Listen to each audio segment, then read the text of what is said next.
ও আমার মিষ্টি মিষ্টি বন্ধুরা, ফলোয়ার্সরা, ভিউয়ার্সরা, অল অফ ইউ সবার জন্য শুভ দুপুরের শুভেচ্ছা রইল। দেখো, আর একটি নিউ রেসিপি নিয়ে চলে আসলাম, সেটা কি অবশ্যই তোমাদের সঙ্গে শেয়ার করছি, সঙ্গে থাকো। দেখতে পাচ্ছ এটা কি, চিনতে পারছো? দুটো ডিম দিয়ে আজকে আমি একটা এত সুন্দর আইটেম তৈরি করব, তোমরা একবার খেলে বারবার করবে, ঠিক আছে? আর সেটা অবশ্যই সঙ্গে থাকতে হবে। আর আমার তার জন্য কি কি লাগছে সেটা অবশ্যই দেখাবো। তার আগে তোমাদের বলে রাখছি, আমি শিখা সরকার কর 3টের সময় আমি লং ভিডিও নিয়ে চলে আসি। সেটা অবশ্যই মিনি ব্লগস, রান্নার হতে পারে, যে কোনো, কিন্তু রান্না বিষয় সংক্রান্ত বা ঘোরাঘুরি, মানে আমি ব্লগার যেহেতু, তাই তোমাদেরকে বলছি স্কিপ করো না, আমার ভিডিওগুলো একটু দেখো, ভালো লাগবে, লাইক কমেন্টস আর একটু বন্ধুদের শেয়ার করে দিও। চলো মূল রেসিপিতে যাই। এটা হচ্ছে কি বলো তো, ডিম দিয়ে আজকে করব ডিম ভুনা। কেউ কি কখনো খেয়েছো? এরকমভাবে একবার করে দেখবে। দেখো আমি তাহলে শুরু করছি রান্না। আর কি কি লাগছে সেটাও আমি তোমাদের বলে দিচ্ছি। এখানে জিরা বাটা, আদা বাটা, লঙ্কা বাটা আছে, হলুদ আছে, লবণ আছে, আর দুটো ডিম দিয়ে আমি করব। দেখো কি সুন্দর রেসিপি। তারপর আছে, এখানে আছে হচ্ছে তোমার আদা একটু থেতো করে রেখেছি, রসুন থেতো রেখেছি, পেঁয়াজ কুচি আছে, এখানে তেজপাতা আছে, শুকনো লঙ্কা আছে, কাঁচা লঙ্কা আছে, সব কিছু মিলিয়ে একাকার হবে, খেতে হ্যাভি টেস্টি। সঙ্গে থাকো। দেখো, একটি কড়াই গরম হতে দিয়েছি, আমি এখানে পরিমাণ মতো তেল দিয়ে দিচ্ছি, ঠিক আছে? এতে কিন্তু খুব বেশি কিছু লাগে না, কিন্তু অল্প সময়ের মধ্যে খুব সুন্দর একটা রেসিপি তৈরি হয়ে যাবে, যেটা তোমাদের প্রত্যেকের খাওয়ার সময় হ্যাভি টেস্টি লাগবে। কড়াই গরম হয়ে গেছে, আমি প্রথমে তেজপাতা দিয়ে দিচ্ছি, এক এক করে সব দেবো, একটা শুকনো লঙ্কা দিয়ে দিলাম, ঠিক আছে? ডিমটা আমরা বিভিন্নভাবে খেয়ে থাকি। ডিমের কারি করে থাকি, অমলেট করে থাকি, ডিম টোস্ট করে থাকি, ডিম ভাজি বিভিন্নভাবে হয়ে থাকে, কিন্তু এটা একদম এক্সেপশনাল। দেখো, তেজপাতা, শুকনো লঙ্কা ভাজা হয়ে গেছে। এবার আমি পেঁয়াজ কুচি, রসুন থেতো, আদা থেতো, কাঁচা লঙ্কা সব দিয়ে ভালো করে নেড়ে চেড়ে নিতে হবে। খুব টেস্টি কিন্তু, হ্যাঁ অবশ্যই বানাবে। বিভিন্নভাবে খেলে ভালো লাগে, একঘেয়েমি খাওয়া কারোই ভালো লাগে না। সব কিছু এক এক করে দিয়ে দিচ্ছি। এখানে দেখো রসুন, তারপরে হচ্ছে আদা, ভালো করে একটু নেড়ে চেড়ে নেব। সঙ্গে থাকো, স্কিপ করবে না। বাদামি লালচে হয়ে আসলে আমি এক এক করে সব কিছু দেখাবো, কিন্তু স্কিপ করলে কিন্তু বুঝতে পারবে না, ঠিক আছে? আর আমার ভিডিওগুলো কেমন লাগে লাইক কমেন্টসে অবশ্যই জানাবে, তাহলে নতুন নতুন ভিডিও নিয়ে চলে আসবো। আর যদি একটু ফলো করে দাও তাহলে মোটিভেট হয়ে আমি আরও সুন্দর সুন্দর ভিডিও তোমাদের সামনে নিয়ে আসবো। অটোমেটিক্যালি তোমাদের সামনে চলে যাবে। বেল আইকনটা অন করে রাখবে, একটু সাবস্ক্রাইব করে দেবে। যেহেতু আমার শরীরটা বেশি ভালো নেই, তাই কিছুদিন ধরে আমি লাইভ করতে পারছি না তোমাদের সঙ্গে, আমার নিজেরই খারাপ লাগছে, তাই আমি একটু তোমাদের অন্যভাবে তোমাদের সঙ্গে আমার ভালোবাসার সম্পর্ক রাখার চেষ্টা করছি, অর্থাৎ লং ভিডিও নিয়ে আসছি। তোমাদের কেমন লাগছে অবশ্যই জানাবে। দেখো ভাজা হয়ে গেছে, এবার আমি পরিমাণ মতো লবণ, হলুদ দিয়ে আর একটু নেড়ে চেড়ে নেব, ঠিক আছে?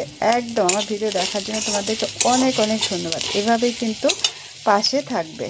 আমি সামান্য একটু জল অ্যাড করব, ঠিক আছে,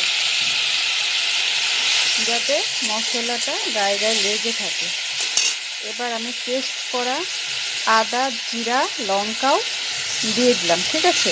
ডিম ভুনা খেতে কিন্তু হ্যাভি টেস্টি। একটু রসুন পেঁয়াজটা বেশি দেবে, তাহলে ফ্লেভারটা কিন্তু হ্যাভি হয়।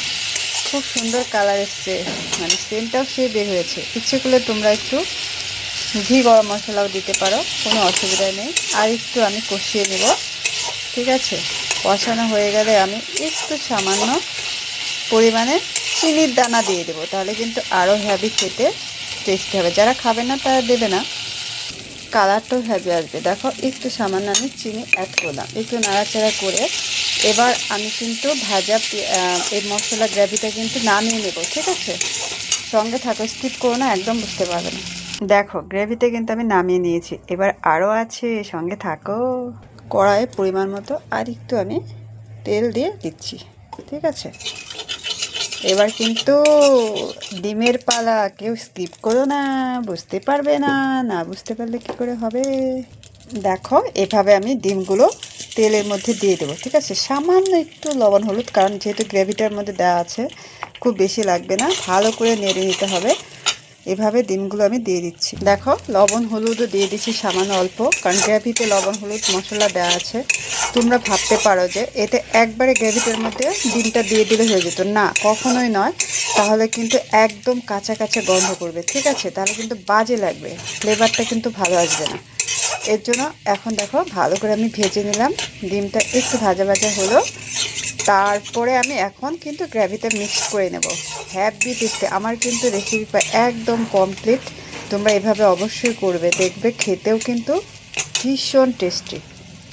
নাহলে একটা কাঁচা কাঁচা গন্ধ থাকে, ঠিক আছে? ডিমের একটা আস্তে আস্তে গন্ধ, সেটা কিন্তু একদম চলে গেল ভাজা ভাজা। এখন গ্রেভির সঙ্গে আমি মিক্সড করে নেব। ডিম ভুনা কিন্তু আমার একদম কমপ্লিট, দেখেছো? খেতে হ্যাপি টেস্টি পুরো একদম। এখন মিক্সড করে নেব। গরম গরম ভাতের সাথে, রুটির সাথে, পরোটা, লুচি সব কিছুর সাথে খেতে পারবে। সবার কিন্তু এটা হ্যাপি টেস্টি এবং মুখরোচক।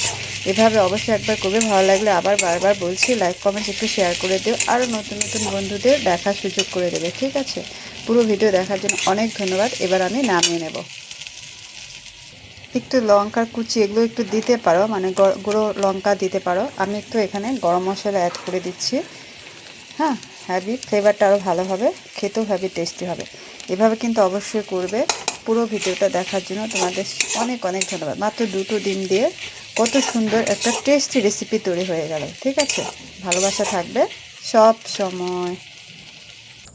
আমার রেসিপি কিন্তু কমপ্লিট, এটাই আজকে তোমাদের সঙ্গে শেয়ার করব। দেখো দুটো ডিম দিয়ে আমি একটা হ্যাপি টেস্টি ডিম ভুনা রেসিপি কমপ্লিট করে নিলাম, ঠিক আছে? ওকে, চলো তাহলে কীভাবে করেছি সবটাই আজকে তোমাদের দেখাবো, সঙ্গে থাকবে। হ্যাঁ।